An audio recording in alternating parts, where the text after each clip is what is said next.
وحید الدین خان صاحب لکھتے ہیں کہ اللہ اور اس کے رسول اور صحابہ کو اور مسلمانوں کو تو نہیں لکھا، لیکن تمام لوگوں کو یہ احکام ہے قرآن میں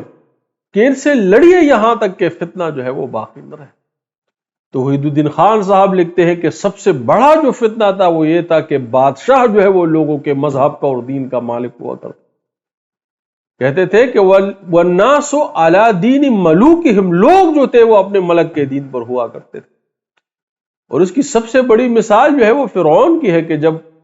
جادوگر ایمان لائے تو فرعون نے کہا کہ تم ایمان لے آئے اس سے پہلے کہ میں تمہیں اجازت دیتا، یعنی وہ ان کے دین کا بھی بادشاہ تھا، وہ صرف ان کے جسموں کا اور ان کے مالوں کا اور ان کی زمینوں کا بادشاہ نہیں تھا، بلکہ وہ ان کے ادیان اور مذاہب کا بھی جو ہے وہ یہی طرز عمل جو ہے وہ پوری زندگی جو ہے وہ انسانی تاریخ میں یہ طرز عمل رہا کہ جو ملک ہوتا بادشاہ ہوتا وہ ان کے مذہب کا مالک ہو۔ یہ جنگ موتا اور اس کے آس پاس جتنی بھی یہ جنگیں ہوئی، بہت سارے